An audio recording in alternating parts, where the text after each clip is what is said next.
Good morning, everyone, and welcome to Today Mañana. I'm Michael. I'm happy to be joined by Xavier. We got a good show for you today, and on a beautiful summer day. It's been gorgeous. This whole week has been gorgeous, hasn't it? We could use a little rain, though. Well, it's coming. Saturday, Sunday. Just ready for the weekend. I know, but everything's pretty dry out there. I've been noticing a lot of people have been complaining. Some people have had bug issues. I'm not going to name who and what, but there's been some bug issues because it got so dry. All these bugs are swarming. I mean, you and I had the experience the other day when we were traveling. I mean, our windshield was full of bugs. Speaking of which, I gotta wash the windshield. All the cars need to be washed. I mean, I'm looking. I thought our car was bad. Sometimes driving around Charlottesville, I see other people having the same problem. Like their car's green. All the cars are green these days. They're all green. I know, and it's like the worst thing. It's like I see that and I already feel like I'm starting sneezing. Some days I wake up in the morning and I'm like, allergies aren't too bad. I go outside 2 seconds, like I didn't look So excuse me if I have to sneeze or anything like that, or I sound like Squidward or something like that, because the nasal passages just start getting clogged up. Yeah, well, as long as you can see, that's exactly. Yeah, I've had bad eye allergies before that left me looking like a pirate. So that wasn't... that would look cool, though, if you came here with a patch over your eye. It would be cool, but it needs like a scar, though. Like if you have just a patch, it looks weird. We can fix that, too. Yeah, you kind of get like a nice scar, you know what I'm saying? This way it looks like you lost your eye in like war or something, like Odin style. It's like I lost this in battle, not that I have covered up because of eye allergies. But as always, we love being presented by Emergent Financial Services and our partners, Matthias Realty, Craddock Serious Insurance, and of course, FABA. What do we like to do in this video? We like to share and like and share and subscribe. There you are. Okay. I'm done for the day. You're done for the day. I know. That was your hard part. I wanted you to get out of the way early. This way it was kind of like you could ease into it. You caught me by surprise. I'm saying, what's he looking at me for? Because last time I had to do that because Alex was here and he kind of like pointed at me. And I was like, he's like, I'm like, oh shit, subscribe. Like, I was in Xavier's seat. Now I'm in Alex's seat. I just get the point to you. You get the point. I'm the boss now. So that's always fun. You think you were ready to jump into our interview with our two fantastic guests? Wonderful guests here with us. I can see that they're ready to jump to come and tell their story. So we're really excited to be welcomed by Cesar and Trinidad Rivas from F. Rivas Construction and Cleaning. Thank you both for coming today. Buenos dias. Buenos dias. Thank you so much for the invitation. Thank you. No, we love having you. Thank you. So kind of to start, just tell us a little bit about yourself and how you started F. Rivas Constructing and Cleaning. Well, my name is Cesar, as you already say, and my wife Trinidad. Trinidad Rivas. And Trinidad Rivas, and we started in 2017. Okay. And we start to work together, and then our objective was to work all the time, side by side. Okay. So, and we are really happy to say that we did it. We're still doing it. You're still doing it. You enjoy it. Yes. ¿Les gusta que trabajar juntos? Sí. Qué bien. It's amazing. I mean. Sin duda. And the letter F. Yeah. The letter F is because when we start, we want to be the family working together. So that means the family. The F stands for familia. Family. Yeah. Some people say Francisco. No. Family. That's what I thought when you lo vi. Quizás es Francisco Rivas o algo. Maybe Father Rivas, like Father Rivas.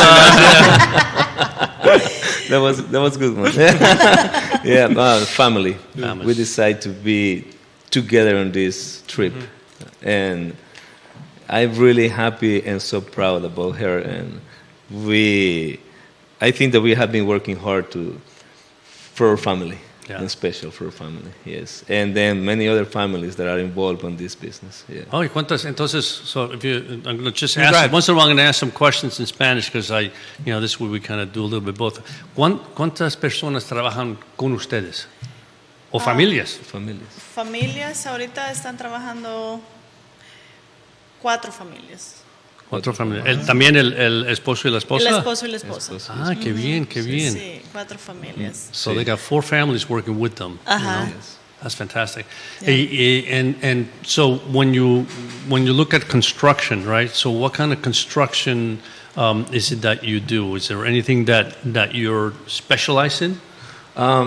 When we say construction, it's because we are involved on construction, but in the cycling ups. So we are providing the cleaning gotcha. to all the construction places where we are. Not all of it, but Yeah. yes. And then we do like demolitions for some companies. Where we do remove the debris. We sometimes do the gradings and different kind of stuff on construction. Okay. And then we had that part where it's residential, just the interior cleaning, residential cleaning, commercial cleaning, and recurring services. Okay. So, and do you split up the duties? Do you kind of focus more on the construction and Trinidad, the cleaning? She's all the interior and I am exterior. Yes. Okay. I was wondering because like the demolition sounds like more like a man thing. Like I was like, okay, blow something up. The cleaning. You can't is say like, these things anymore. You can't say mansion. It's just more like a fun job. All I would know say. is personally, but all I hear about my mother is like, you need to clean your room. It's not clean. I look at my room, like it looks fine to me. Like I don't know if it looks clean. Right? this much dust. That's okay. Yeah, just a little. I get a fan and I blow it away. Yes. That's the same to my son. Yes. The same thing. Yes. But I gotta fix everything. Looks good. Yeah, it looks good. Exactly. Yeah. That's right. You can not able to work inside the room. Yeah.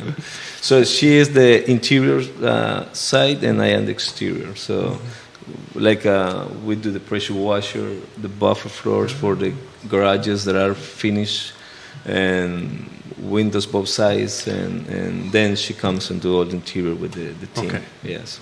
So you also do pressure washing for houses. So Yes. so getting rid of like green stuff and black stuff that grows in these houses because Yes, of we humidity. clean the gutters, we clean all the face, back, sides, and then if the garage is looking muddy or something, we had the buffer. We came and do make the concrete to looks good again, you know. Yeah. El piso del garaje. So no, the concrete. el Yeah, concreto. concrete. Oh. Yeah, también when I only- use the pressure washer because the experience is a lot of water going to the Yeah, walls and yeah, make damage. yeah. Yeah, so better with the buffer floor. Yes. So that we do. Usually, it's more common in new houses where people has been working there and Sure. working with the muddy boots and everything. We gotta remove all that and make that garage looks like a new. Exactly. Oh, wow. Yes. I didn't even know that existed. I mean, I thought you just kind of sweep it away or whatever, but That's your version of cleaning. true. That and get a little water from the hose. Good to go. Exactly. Yeah, I gotta shoot a little down and I'm like, that's good. Yeah, but we have been improving the service. I mean, we start doing just a pressure washer. We use a plate, circle plate, Yeah. and cleaning, and it was good. But then we learned that buffer floor is more safe for the walls. Sure. The water that you use is less, and then the pad and the product make the concrete to looks really good. It's like a polish, I mean. Yeah. So we learned that on the way. I mean, so So is that a big machine? Is there like a no, big it's machine? something really. Well, it's not that bigger, but it's not that small. Yeah. And so then it goes around and you around just- or something? Yes, and it spins? It spins, yes, Ah. and then you're just moving like this. Moving back and forth. Yes, and then it's just taking all the mud away. I mean, Yeah. make it looks really good.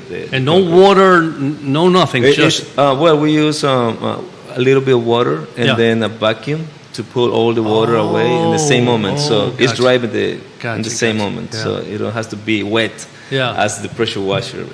I mean, it's dry in the same moment. It's like those rug cleaners where you got the thing with water and it spits the water out, but when it comes like this, it sucks the water out, Yes. right? Yes. Okay. It's really good, yes. Yeah. And it's good for the basements too. We do the basements. Sure. Unfinished floor basement, and we do that for the new houses. It's the most Yeah. common. And then looks really good. I mean, Sure. yes. Sure. People feel, I mean, we never have been Complain. complaints about it. Yeah. Yes. And so that's one side of the business, which is basically, where there's construction going on, and so at the end you come in and you clean part of construction. Do you also clean? Because sometimes I know that for, whether it's a new home, like if you're building your house, before you move in, they have a cleaning crew come Yes. in and clean it. Is that so? Is Yes. that part of your?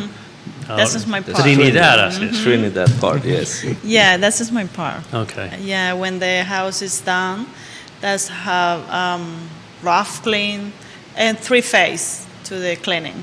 Rough clean, final clean, and touch up, retoque. Okay. Yeah, and I have the crew for that part. Wow. So basically, so you come in and you do the rough and then the clean, Yeah. and then at the end you kind of walk around. Yeah, because after rough clean, still work the people painting, and that's when some constructors when it's for final clean almost be done, Sí. and for final clean is almost be done, and is maybe for in the final clean. The owner to the house is going to walk through to the house, and they say, "Oh, that looks nice." Yeah, and for touch out is when it's ready. Small details. Sí. Details, yes. Claro, It's eso es lo ready que to pasa. work. Entonces, naturalmente, empiezan a limpiar y como siempre en la construcción, al final, siempre alguien tiene que pintar algo, tiene que arreglar algo y hacen un poco de más de polvo, Sí. lo que sea. Entonces, ya vienen ustedes, hacen la limpieza final. Limpieza final. Entonces, viene la persona que compra la casa y todo está bien. Sí. Entonces, viene quizás el contractor y dice, mira, ahí el espejo tiene una Sí. cosita allí, y ahí tiene Sí, que sí, venir sí. a... The construction site, when it's the rough cleaning, is when they want to start to be ready for the customer came and look around, and then the final clean is when the customer do like the last through Walkthrough. Walkthrough. yeah. And then there is some details that they gotta do the touch up, like the finish maybe is not looking good or paint or something. They do some extra work, and then we come back to do the touch up. Okay. Yeah, so it's more like in that side of the contractor who's doing the house, and then we gotta do just the final cleaning. This is the job. Okay. So, and it's like in 1 month, I think, after the rough cleaning is the time. Oh, really? Okay. Mhm, Okay. Yes, It's and that's Trinidad part. Yeah, Yeah. she's checking all the details. Yeah. And then we have the customer who's living in the house already. Yeah. We come and do. We call in this side we call that deep cleaning. So includes the deep cleaning is the windows, the pressure washer, the entire house. Some companies, well, I will say some because I don't know which ones, but some companies they have like a list. They have a different prices for kitchen, for bathrooms, but in the case our prices are going for all the surface. Okay. I mean, we don't have splits. If this is the price that we have, and it's gonna take care of all the Of surface. everything, Yes, everything. so we don't have. For example, if I a customer say I would like the house, but I don't touch the kitchen. Okay, it's good. I mean, less work. But because people sometimes think that kitchen is going to be more expensive, or they are trying to save some money. But in this case, we come in straight to our house, and then, and her side is that interior cleaning. On my side, I will do the estimate for the windows, pressure washer, or something else that they need. Yeah, and because we do construction side like the new houses, we are digging trench or cleaning all around. So it's the same thing on the private houses. We can come and provide the gutters or mulching or fixing a pipe. I mean the gutter pipe that goes under. Maybe it's a leak or something they want to replace it. We come digging and replace the pipe. Oh, so you do all that too? Yes, I mean because we are doing that on the construction side. Gotcha, yes, with the development. So it's not that complicated. Antes de iniciar con el negocio, él trabajaba en la construcción y yo siempre trabajé en limpieza por mi cuenta, yo sola. Entonces, pues empezamos a querer, o sea, trabajar juntos y dijimos, bueno, ¿por qué no? O sea, nos fusionamos. Entonces nació la idea de la limpieza al principio. Entonces, bueno, de hecho iniciamos él y yo limpiando casas. Entonces éramos partners.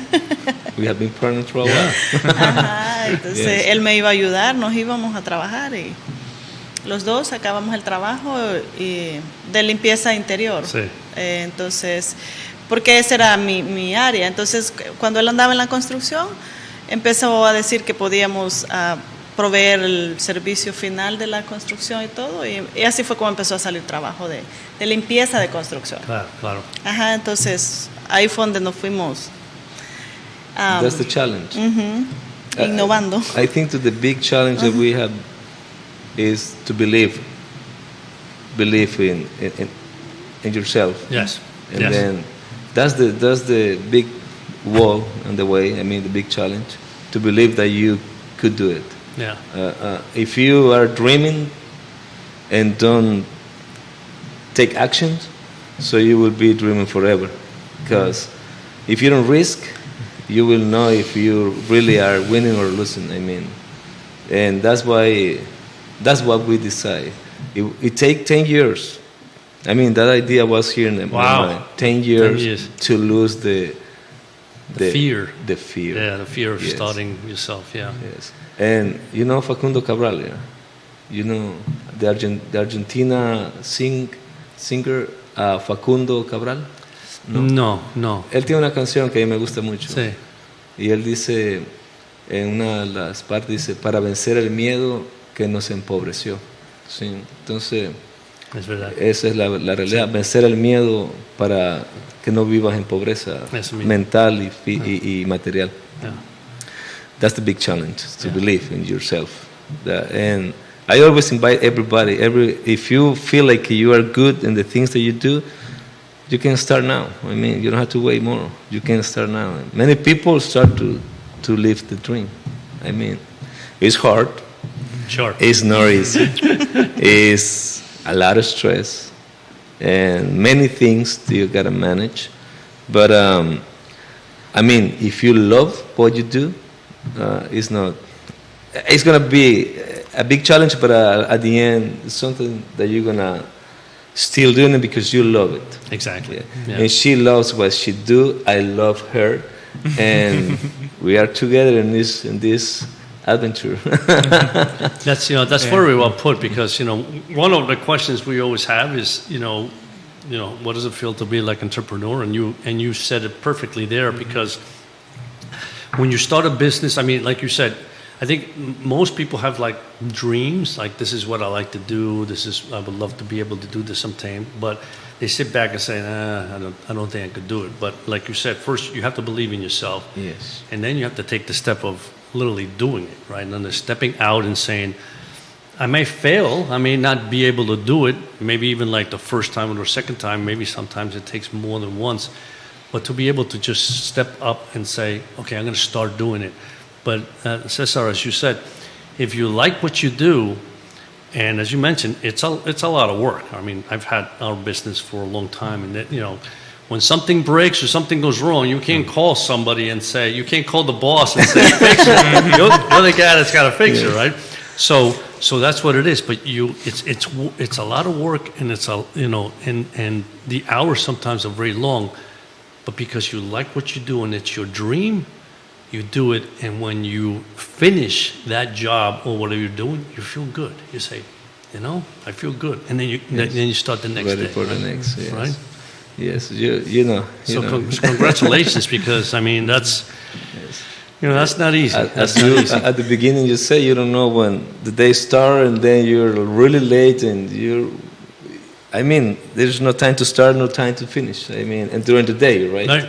So, but there is always something or somebody who reminds you that it's time to come back.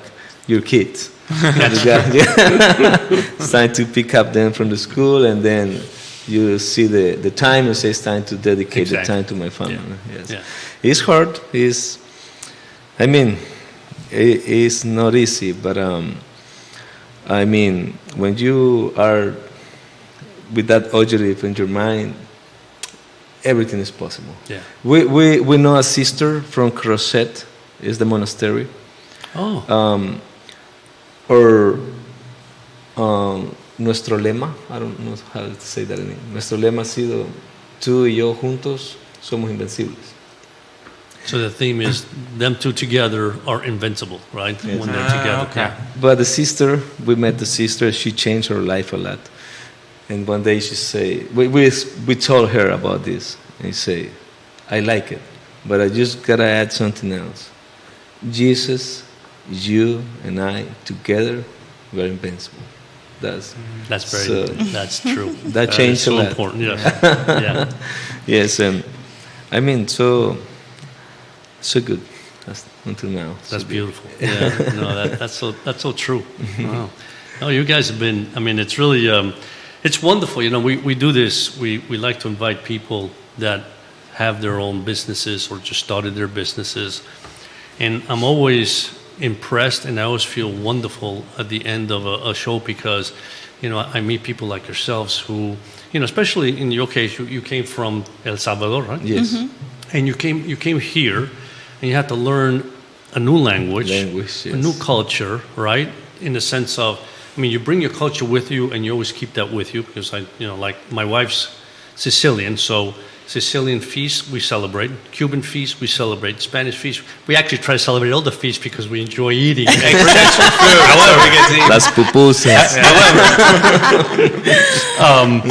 But, you know, to come to a different country where you now have those challenges of the language, the culture, and trying to penetrate a business is not easy. It's not easy at all. So, you know, I take my hat off to, you know, to folks like yourselves that Yes. that's a tremendous accomplishment.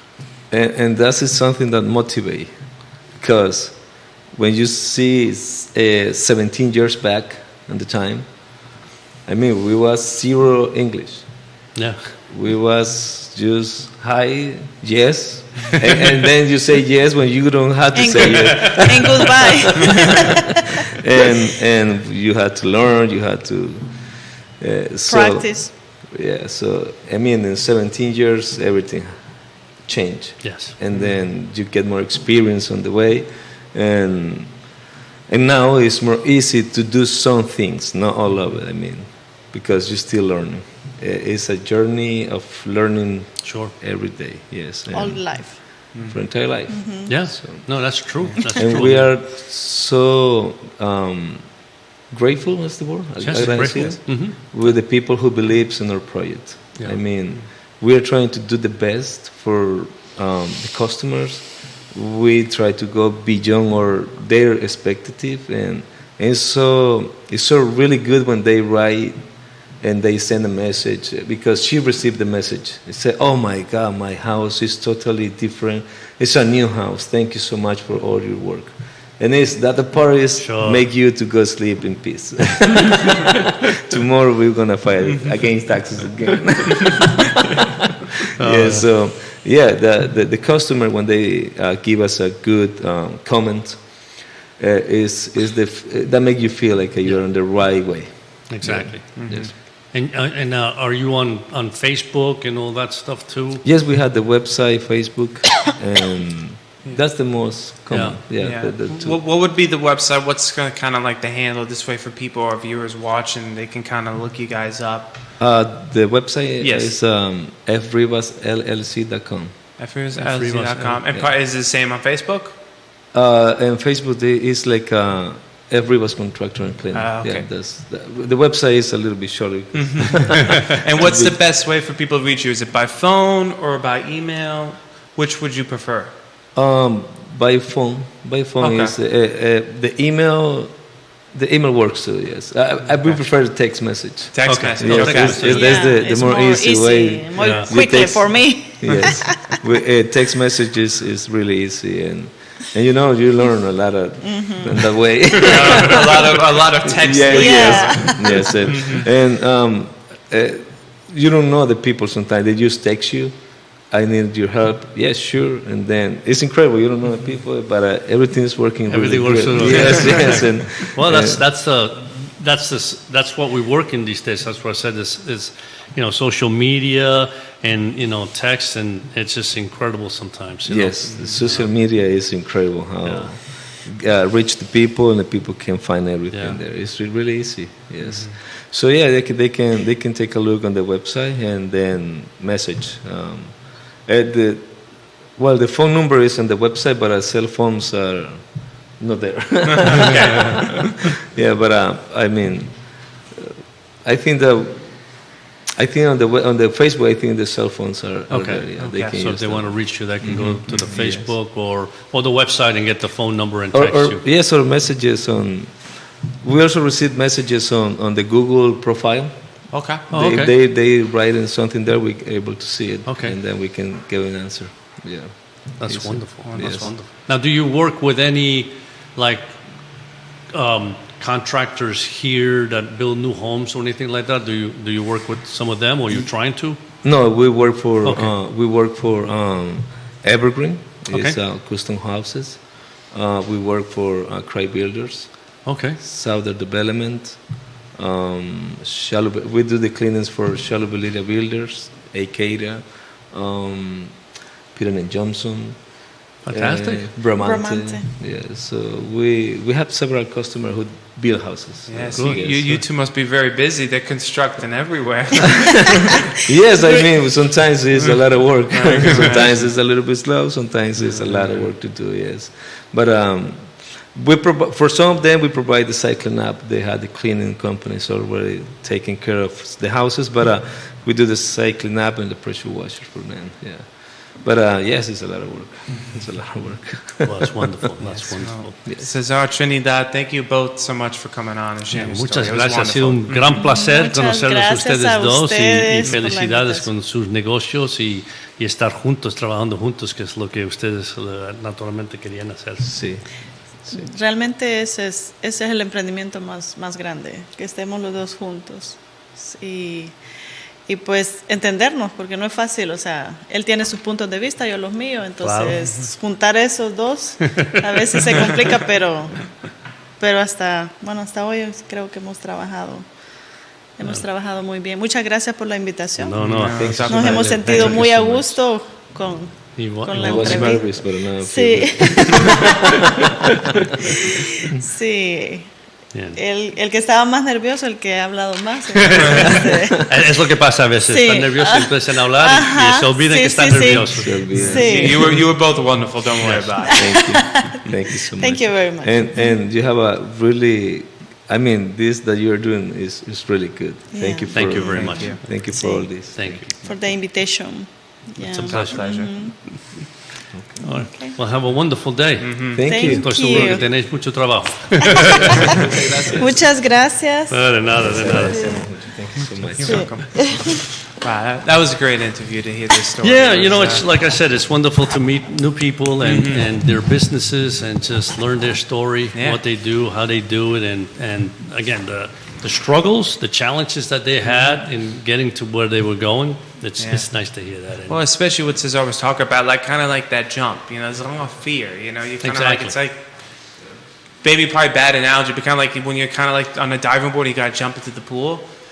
You know, it's kind of like you're like, man, I'm worried about taking this plunge. I don't know what's That's going right. to happen. That's right. Yeah. You know, and there's a lot of stress that comes with those decisions. But, Exactly, You yeah. know, they persevered, and it's amazing to see how they're doing. You know.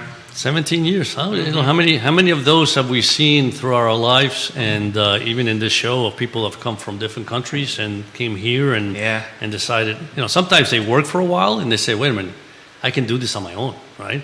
And then they go ahead and they start and they follow through and they work hard and they make a nice business out of it. And they must do a really good job, because I remember going to the website. There was like tens of 20 like recommendations, like the Google reviews. Like you could put Google reviews, it's like all over the place. So you know, it's great to see that they're doing so much wonderful work. You know, and it was nice to hear them talk about how they love working together. as a couple, Yeah, I mean, you know? that's pretty amazing, right? I know. It's like, we want to work, but we want to work together. It's like, I know. Mama Urpí's looking up saying, "What are you doing?" And Pops is like, "Ooh." well, it's different working finance. I mean, she's got to bring something to the Even table. maybe then she'll want to start like a gardening business. I don't think so. Yeah. The problem is sometimes your interests are different, right? And what she loves to do and what I love to do are somewhat different, but that doesn't mean that. Mama likes to buy antiques. You could be an antique dealer, you know? There you are. Anyway, now I know before we end the show, I know you wanted to talk a little finance. We had some topics to talk about, especially regarding the Fed. Well, they announced yesterday, I think it's right here, that they will not raise interest rates again. Good news, the right move. So I think, yeah. So I mean, think, that's what kind of Powell insinuated. Like, Yeah. as of right now, they're not looking to raise interest rates again. They feel like they have inflation under control. I know Alex and I talked about last week. The number wasn't really a great number. It was a little higher than expectations. So I was curious. Yeah, I mean, as we know, their target's 2%. So the PCE came in at 3.7%. So obviously, that's not anywhere close to 2% at this point. However, I don't, the issue with raising rates is not just, is this what we need to fight inflation, right? The issue of raising rates is really to hopefully begin to slow down the economy so there isn't as much demand. But I think the challenges we've had with inflation have been somewhat different than really economic. And so I think the Fed's sitting there saying, all right, first of all, our GDP was 1.6%, which is not a good number, right? And interest rates are relatively high versus what they've been over the last, 7-8 years.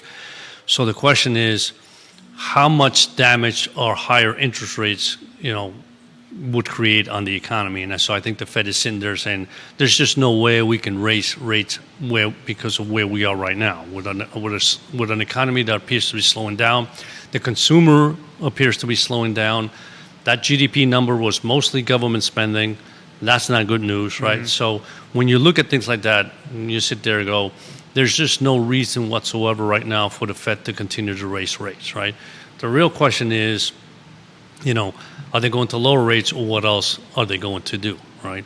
And I think probably the biggest news that came out yesterday, I think, was the Fed balance sheet. So far, for the last 18 months or more, and I don't want exactly number of months, but they've been reducing their Fed balance sheet. Remember, the balance sheet is what they've been, where the Fed has essentially bought treasuries, mortgages, even short-term corporate bonds during the pandemic, right? They were just buying everything, right?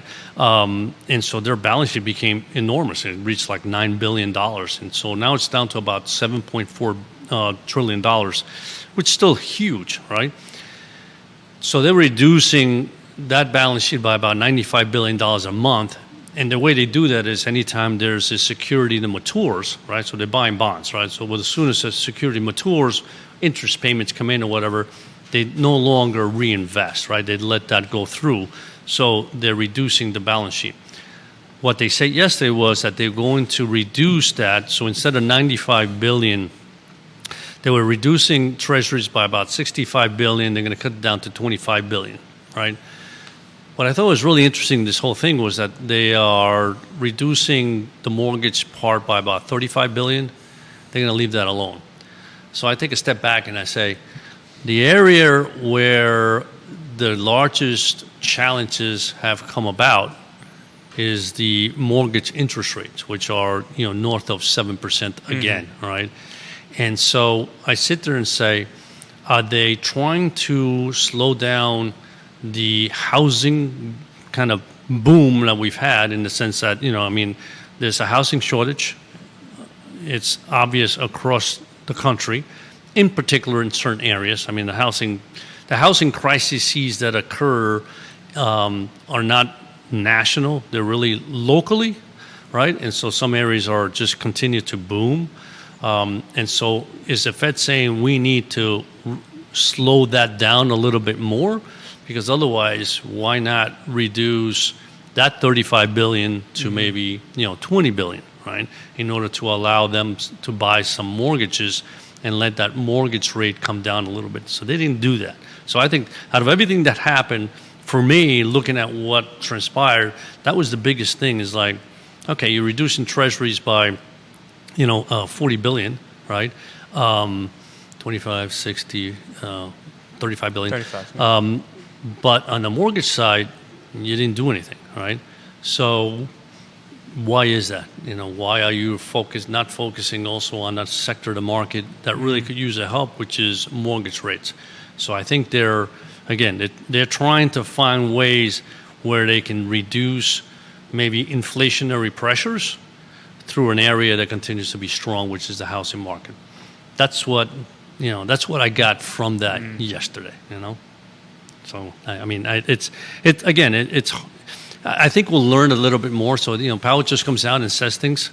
I think we'll learn a little bit more once we see what he actually said amongst the group there, the rest of the Federal Reserve, and see what he said in those minutes and see whether that kind of jives with what he said yesterday. Because I think once in a while, the chairman will come out and say things which aren't necessarily 100% what they're thinking, but they don't want to spook the markets. And just by him saying, think about it, just by him saying we're not going to raise rates, the market took off. It's like, okay, this is great, right? So, but at the same time, you sit there and you go, well, who in heaven's sakes really thought they were going to raise rates in the first place? I mean, yeah, the economic numbers appeared to have been better previous to this one. Inflation, everybody was saying, is now under control. Well, all of a sudden, it's not under control. And I don't think we're going back to 2% inflation anytime soon. I really don't. So the idea that can happen, it's just, I don't think it's in the books, So I'm not sure how they're looking at that. Whether they're thinking it's not going to be 2%, maybe 2.5%, 3% going forward, what we're going to see, which is a higher number. It's not a great number. But I think, overall, and I always tell, as I always tell clients, you got to separate what happens with the economy, what is happening with the Fed, versus what happened in the markets. Because the markets have a different, look at yesterday. The markets don't necessarily reflect what's happening in the economy. No. I mean, let's be honest. I mean, like the S&P's got to be up, maybe around 10% this year. I mean, it's dropped. It dropped in April. Dropped, So maybe around 7-8%. Yeah. But I mean, like you said, like the GDP number came out was at 1.6%. Yeah. He said, I mean, that wasn't really the number they were looking for. And obviously, we're going to see, come next quarter in a few months, kind of what that GDP number is. But yeah, you're right. I mean, things don't necessarily always like, well, the economy is doing great, or the stock market's doing great, so the economy must be doing great. It doesn't always work like that. No, it doesn't. It's not a one-for-one relationship. Exactly. Because, I mean, you take a step back and you look at the amount of debt that we've created over the last 10 years.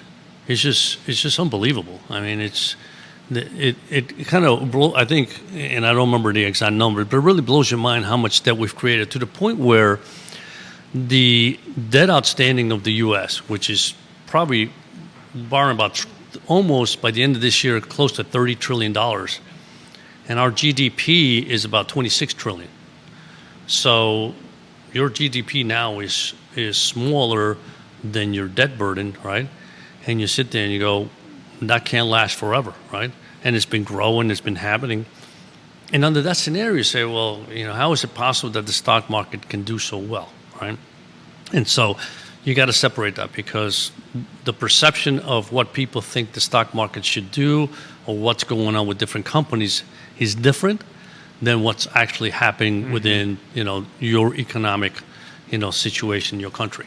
And that is, that is troublesome for this country, but that doesn't necessarily translate to meaning that the markets are going to drop precipitously anytime soon, right? But it's something that I think, whether it be, the Fed, whether it be, the administrations, somebody eventually has to look at that and say, we can no longer continue to borrow as much as we borrow, right? Yeah. And because sooner or later, there may be countries that say, I no longer want to deal in dollars, right?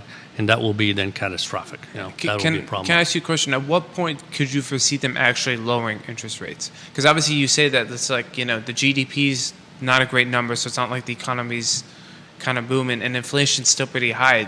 Do you foresee them actually lowering interest rates, or? So I'm going to go out on a limb and say that, yes, I think they're going to lower rates once in the second half of this year, right? Okay. And regardless of whatever GDP or inflation is, or granted, obviously inflation, bearing like a negative GDP number or something like that. But no, if there's a negative GDP, they're going to lower it easily, right? Because that means they want the economy to come back up. Yeah. I think so. My feeling is their biggest concern, right, will probably be how the economy is doing, right? And whether we like it or not, I always say the Fed is a political animal. It shouldn't be, but it is. That's just the way it is. So I think they're going to be looking at the economy, and I think they're going to take a look at the economy and say, do we want this economy not to really fail over the next 6 months? So I think they will cut rates in order to improve those numbers, right? From an inflationary point of view, should they lower rates? Probably not. I think everybody's lived to learn now with this type of interest rate environment. I don't think anybody would like to see interest rates go up. I know that Jamie Dimon obviously has said that he thinks long-term rates are going to 8%. I honestly don't see that. He may be right, but I don't see that at this point in time. But I do see that the Fed most likely would like to lower rates a little bit on the shorter end. They'd like to normalize the yield curve because I think it's better for everybody, including banks. So I think it's going to happen, And again, if inflation stays at 3.5%, more or less, they'll do it. If it jumps a lot, they might consider it. But if it jumps with a slowing economy, I think they're going to lower it anyway because I think they have no choice. Well, you have no choice, yeah. You'd get into what Alex's favorite category, stagflation. That's sort of like that scary word. Yeah, and that's that's problematic. I mean, that's the last place you want to be. Is a situation where prices continue to rise, but the economy begins to slow down. Yeah, I mean, it has felt that way when it comes to prices. I mean, you do grocery shopping, it does feel like things are still going up, and you're kind of like not exactly sure why that is. Yeah, and sometimes I wonder whether I think companies, let's face it, companies are there to make money, right? And so I think companies continue to push the envelope up until the point where they realize that demand drops. So as long as the demand is there, they'll continue to. The thing I worry about when it comes to demand is that it's not like people are spending less. They continue to spend the same amount. They're just borrowing more. And what you begin to worry is like, well, at some point you have to pay that money back. What happens to that moment where people just keep borrowing and borrowing, living on debt, and then eventually you got to pay that debt? I mean, at some point there's going to have to be. So that's where, again, that's a supply and demand situation, right? In other words, eventually people say, I can no longer borrow, so I can no longer buy some things. Now, when we talk about food, right? So food prices may continue to go up a little bit, and other services and other things continue to grow up. It's that other part, whether it be, buying furniture with these services, where if the demand drops there, those prices will come down, right? The food is a little different, right? Because it's hard to see food come down, but obviously it would stop it from going up. That's the important thing, right? Food is a whole different area of the marketplace. Well, food's a necessity, so it's harder for that to go down versus entertainment or traveling, where people can easily cut that out of their budget if they need to. Yeah. Because that's the area. In other words, you won't go to the movies. You'll stop. Going out to dinner. You'll stop a lot of things that are maybe more discretionary, right? And go back to saying, I need to buy eggs. I need to buy milk. I need to buy produce, whatever I need to survive on a daily basis. So there, I'm willing to pay whatever I have to pay because basically I need to survive, right? But yeah, it's I always say, even though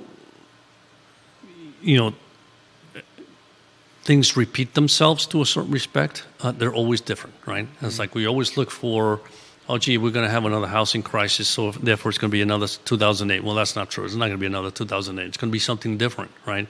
It may. What gets us there, right, may be somewhat similar, but it's never the same thing, right? Back in, it was 1994, we had a mortgage crisis also. So we had a different type of crisis there. 2008, we have obviously the real estate crisis. So something happens. The black swan events is not something that we know. It's just something we don't know. Yeah, it's called the black swan. Yeah, for a reason, right? Because we don't really know. And it's hard to say that it's going to be for the same reason. It's always something different, right? But I think from a perspective of, and I've always said that if the U.S. wants to become more self-sufficient, it's going to have to pay higher prices, right? Because our labor is a lot more expensive than the labor around the world, right? The only thing that we can say is that because of robotics. There's a lot of manufacturing that's going on that can now use robots. It's an immediate expense, right? The expense is higher first, but then after that, the robots keep doing what people did, right? But if we're saying we're not going to import as much from China, we're going to import as much from India, anywhere else where the labor is cheaper, and we're going to produce it here, the prices have to go up because if China, they get paid 10 cents an hour and we're paying $15, $16 an hour, that's a huge differential, right? Yeah. So that's just going to happen. So if that's the goal, is to bring manufacturing back here and some services back here that are important to this country, then the inflationary pressures are going to be high for a while, and then they should, Wouldn't you also, if that were the case, so if you were bringing manufacturing back to the U.S., wouldn't that also be increasing your GDP? Yeah, it'll be. Yeah. Eventually, at that point, should have the same relationship. Yes, inflation should be going higher, but so would GDP. Right now, we were kind of worried because what we saw was inflation still going up, but GDP. So there's a lag effect, right? To bring manufacturing back to this country, it just doesn't happen boom immediately, right? And so that's there's a lag there. But again, there's a lot of challenges going on with the whole global trade right now, and I think the U.S. is going to be challenged with the inflationary numbers for a longer period of time than I think we were used to.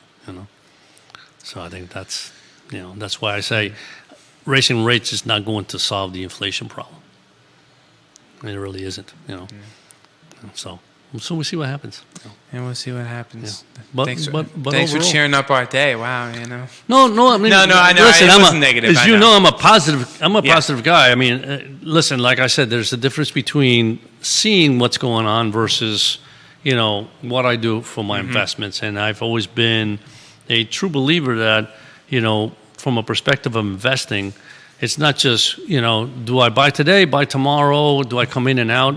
That's not to me, that's not investing for the long term. Investing for long term is trying to figure out what are your goals, what are your needs, what's your expectations, and then you just create a portfolio that meets those particular needs of yours, right? And then just you create them, and you just make sure you keep an eye on them. There's always, and this is why I always tell clients, there's a foundation for investments, so you create a foundation. Say, here's a foundation. Of course, there's the S&P 500, there's the Russell Growth, there's the Russell Small Cap. There's areas, there's certain sectors in the bond market that are important to be in, right? But then above that, there's always opportunities, and that's where you want to keep an eye on and say, all right, this particular sector of the market or this area of the bond market has been weakened, all right? Or the yield curve being inverted, right? If the yield curve eventually becomes normal, there's a strategy you can put in play to take advantage of that, right? So that's what's important. What we do is then say, on the cusp of your portfolio, on certain portions of the portfolio, is there a way to then strategically change it in order to take advantage of those opportunities, right? But the foundation has to be there so that, whether you're investing over a 20-year period, 10-year period, 5-year period, whatever that period is, you have to build that foundation, and then, then on the cusp, say, is there anything there that I can do to improve the returns of the portfolio? And that's really, is what I tell people, that's really our job. That's what we do for a living, in a sense. Figure that one out. Yeah. That's the easy part. Yeah. Trying to guess what's going to happen next, that's the tough part. Yeah, exactly. Yeah. I mean, when you see, again, it's seeing opportunities and say, that's an opportunity, let's take advantage of it, it's like listen, it's like gardeners. They go out there and they look at their land and say, hey, over there I can do vineyards, over there I can do orchards, and whatever it is. They see it, right? I mean, I go a piece of land and all I see is trees, right? I have no vision for that. But there are people that are very good at it and say, that hill, you can put vineyards there because this is what would happen, et cetera, right? Our job is to, figure out where's there the opportunities in the markets, and it's what, in a way, it's what we're good at. All right. See, it's a happy thought. No, it is. It is a happy thought. It's just it feels like there's always just so much uncertainty that you kind of like never exactly which way things are going to turn. But I guess that's part of life, I guess. Yeah. Well, I always remember one of my old mentors used to say, chaos creates opportunities, right? So the more the more challenges that you see out there, that means there's more opportunities, right? So you just have to say, where are they, and how can I take advantage of them? If everything was always easy and smooth, then everybody would see the same thing and say, okay, here's where I'm best. Since the pandemic, nothing's been easy and smooth. No, it isn't. It is chaos. No, It hasn't really absolutely. relented. There's been, the markets have been all over the place, You know, but well, I was talking to a gentleman yesterday, and he said he had come into real estate in 2019. So people often ask about the housing market, when things are going to be back to normal. He's like, I don't even know what normal is. Yeah. I mean, when I came in, it's like since 2020, everything, you're not even sure whether things can actually get back to normal. What is normal? How we used to perceive it might not be the reality of what normal is today. So you have to kind of adjust your expectations, adjust your kind of reality of what to expect, because now things just feel like they've shifted. And will they shift back to where we were? Is where they shifted or now? Is this the new normal? You know, you really don't know. So it's kind of like a weird time. You're not exactly sure what to expect. yeah, it's funny because I remember when that phrase was coined, and I don't know if it was back in the 90s, the new normal. Yeah, and I said to myself, that new normal has changed so much. Yes. There's no such thing as a new normal. Yeah, you know? well, you have to be careful what's a new normal in a literal sense and a new normal where there's a pressure sense. Like, no, this is the new normal. Like, no, I don't think I want this new normal. Thank you very much. You know, so you have to kind of adjust expectations. I was trying to mean in more of like, hey, this is what to expect now. Yeah. You know, like if you got hit with like an ice age and it's cold all the time, you're like, well, this is the new normal because, you know, ice age. But in other times, you don't want people to kind of like force you to live away. It's like, this is the new normal. It's like, no, I don't think so. No, exactly. No, thank you. Yeah. I'll pass. I'll have the old normal. Thank you. Yeah, I mean, you know, you look at markets. Think of markets from the 70s all the way to today. I mean, the 70s interest rates were 13, 14, 15%. That was normal back then. Yeah. Then they came all the way down to almost zero. I mean, we were used to like zero, like whatever, one for like so long that it's like it jumped. It was like, it's so high, it's impossibly high. Now we're you were the only 5%. one who was like, man, the 70s it was like this. I remember the time. For a lot of people born after the 80s, they probably never experienced interest rates that high. I mean, so. when my parents bought their house, right, their interest rates were 6.5%, right? So that was kind of a regular rate that people were buying, you know, houses at that time period. I forget exactly when it was, but I mean late 60s, early 70s, right? And then of course rates were all the way skyrocketed to 14, 15%. Right, and then eventually we got some mortgage rates below 3%. And people were ecstatic, great. And then, of course, they jumped to 7, and it's the end of the world. Well, no, it's not the end of the world. It's where things are, right? Yeah. It's difficult only because prices have skyrocketed so much that, of course, the 7% on the prices we're paying today is an enormous amount of payments on a monthly basis. So you sit back and say, can I afford that? That's the real challenge. We haven't seen a situation where mortgage rates go up, but prices have come down. I think that was the issue, because what happens, you had housing prices kind of go up during the pandemic and kind of low afterwards, and then of course mortgage rates jumped up. But then so what happens is like, but there wasn't like a inverse relationship. They both went up at the same time. So it's like, well, this is terrible. Yeah. Now instead of paying 2% on a house that was worth this much, but $300,000, now I'm paying 8% on a house that's worth $400,000. It's like Exactly. Yeah. this is worse. Like That's so. I mean, that has certainly been the challenge. But listen, I mean, we were talking to somebody I don't know, yesterday, the day before, and they're building homes, townhouses all over the place around here. Yeah, they definitely are. And they're gone. It's like the minute they build them, they're some done. of them are selling before. Yeah, you sit there and go, wait a minute, these townhouses are $400,000, $500,000, right? Some of these homes are $800,000, single-family homes, $800,000, right? And the rates are 7% or more. But they're going, right? So as long as that happens, you know what? Prices are going to continue to go up. At the point where it's like they build them, it's like, wait a minute, nobody's buying them, prices will come down. It's just the way it is. Yeah. Well, it was great having you on, Pops. Thank you. Thank you for coming on and sharing your finance wisdom. We needed it because last week it was just me and Alex, so there's only very limited. But now you get the the Well, you hear wisdom, this. the Well, age yeah. and the wisdom. I mean, obviously, you hear this every day from me, so you're probably sitting. Yeah, I know. I kind of zoned out a couple of times already. I was daydreaming halfway through. It's like, I really heard this yesterday, you know? But it's always listen. It's for me, it's fun. It's what keeps me going. Yeah. I enjoy this thoroughly, you know, and it's like I said, just finding a little gem once in a while is like, wait a minute, this is like a great investment. It's what makes your day, right? You find it and you say, I know you get really excited when you found that one little thing. You're like, guys, we gotta talk about this. Then we have to go to a little meeting place, and you're like, look what I found, you know. And then Alex will ask like 500 questions, you know. Nick and I are more like, oh yeah, that sounds good. Alex is like, oh wait, so what about this? And then you gotta go back and get all the numbers. So yeah, it's always fun. Yeah, but, absolutely.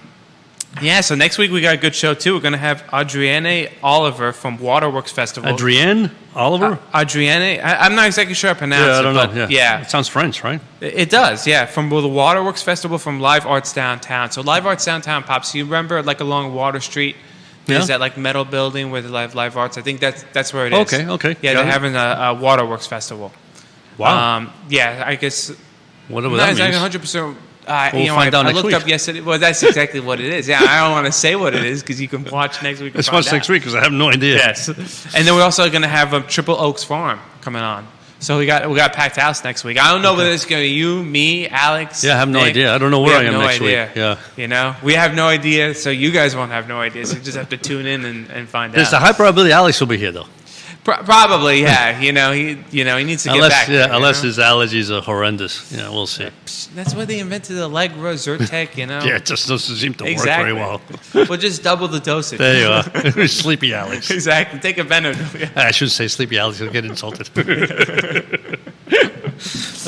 Anyway, as always, we love being presented by Emergent Financial Services, sponsored by Matthias Realty, Craddock Serious Insurance, and Forward Adelante. Pops, again, it was wonderful having you on. Thank you. It was fun being with you. Thank you to everyone, all our viewers. I Love CVille for having us. Judah behind the camera, making us look good, like Alex likes to say. Liza, I always have to give a shout out to Liza. She's the happiest. She was happy to see us today. Yeah, I was ready. like Last she time she always was a is. little sleepy. Yeah, but she was a little sleepy last time. I don't know why. Well, she needed the warm weather to perk up. I think so. We all did. Yeah. Yeah, we do. And to close out the show, as always, hasta mañana.